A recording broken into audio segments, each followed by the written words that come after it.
Hello, Cancer. These are your tarot cards for April of 2023. I'm Danielle Stimpson of Learn Reiki Philadelphia, and if you would like to join me for my 5 times weekly healing live stream right here on YouTube, go ahead and subscribe with your notifications on so you don't miss an opportunity. So let's go ahead and see what the cards have in store for you this month. Okay, so Cancer, this reading is going to have some cards that look a little scary and can represent some deeper issues.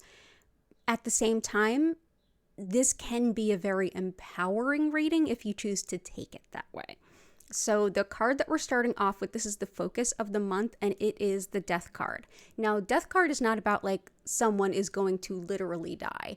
This is a card of endings and beginnings, natural endings and beginnings. In fact, the tarot overall is called the Fool's Journey. The Fool card, the 0 in the major arcana, the very first card in tarot, is the Fool, and he's usually shown carrying or wearing a white flower in traditional iconography. This is the Fountain Tarot, which uses very non-traditional iconography.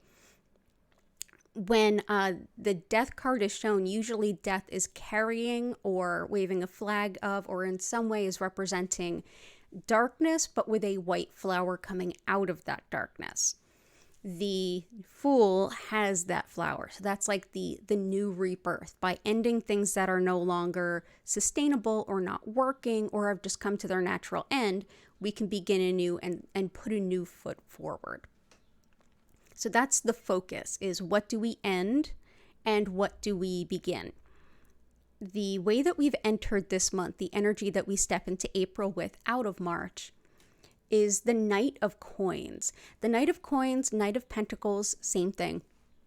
This is a very methodical kind of energy, a very detail-oriented, a very patient, well-considered kind of knight energy. This is looking back in the months prior when you were working towards making progress in your life in ways that were very measured and very well researched and thought out. So that's the energy you're bringing in. What's the challenge this month actually shows up as the Devil card.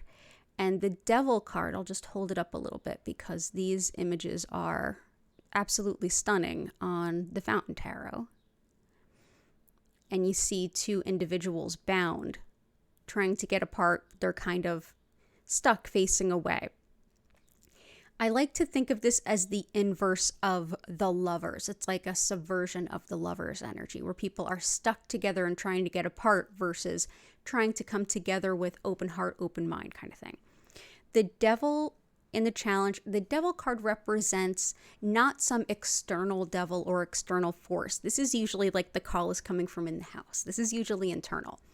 The Devil can represent anything that is kind of holding us back. It could be anything from drug addiction to negative beliefs, negative pursuits, doing things that are really holding you back, being stuck in fear, really negative cycles and really negative, even negative internal ways of looking at yourself.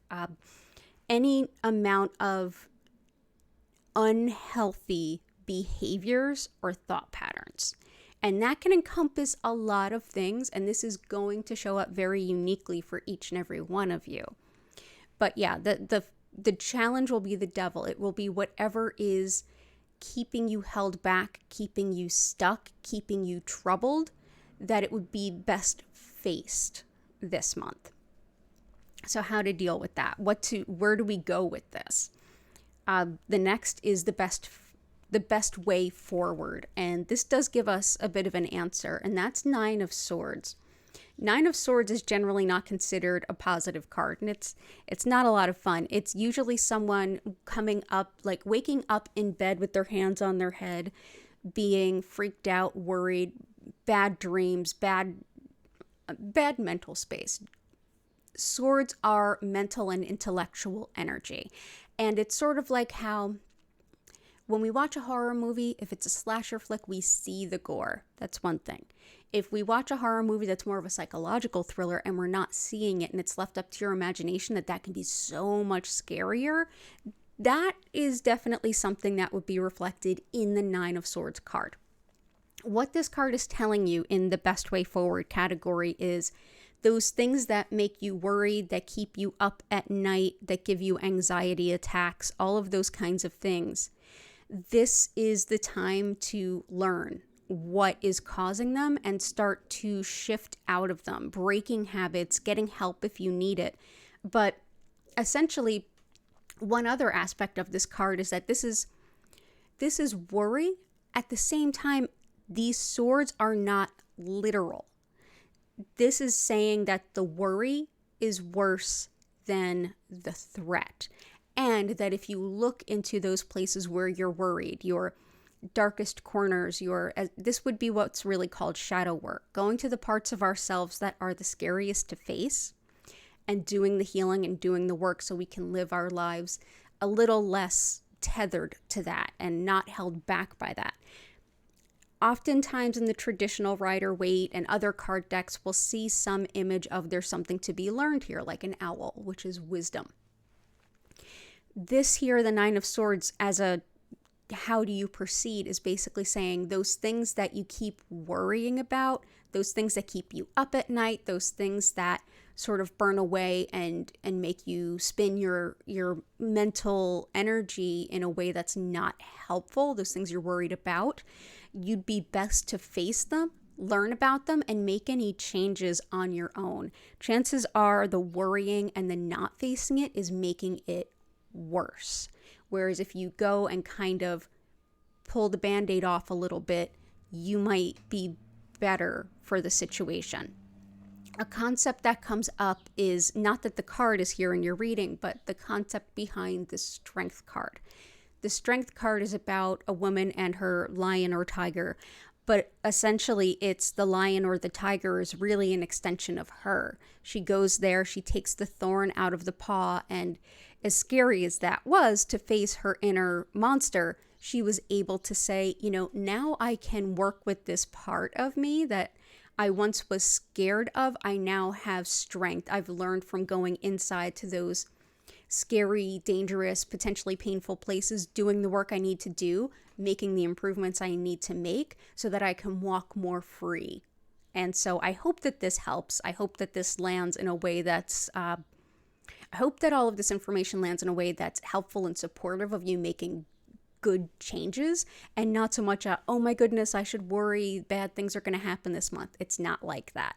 This is all about you can go in and make these changes. The Whispers from Your Guides category in this month's reading is particularly poignant and actually really helpful. So this is your guides directly to you. Ace of Wands. An ace is beautiful. It's a beautiful burst or lending of energy. Wands are action. So basically what your guides are saying is if you go in and do that deeper work within yourself, there is additional energy there to support you in making changes. Big, beautiful, bright yellow light in the sunshine changes. This will be no more.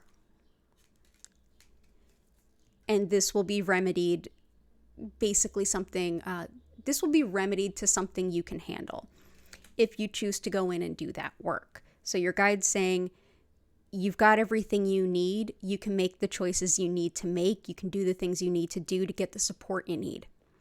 And so with that, I definitely remind you to check your sun, moon, and rising, and any other major signs that are in your chart. Like if you have a stellium or something like that, check all of those signs, take everything into consideration, and see how this might show up for you. It could be as simple as some serious inner healing, some shadow work, some things that you can heal within yourself that would set you free, to something bigger. And whatever it is, Cancer, you're absolutely worth it. And I wish you all the best for a beautiful April. If you'd like to learn more about me or my online Reiki classes, one-on-one readings, and distance sessions, you can check me out at learnreikiphiladelphia.com, and all the links are in the description below. But most of all, most importantly, take care of yourself this month, Cancer. I wish you all the best. You can absolutely do this, and it will absolutely, every bit of energy that you put into this will absolutely pay a dividend for you down the road. So all the best to you. I hope to see you for your cards in May. Take care, and bye for now.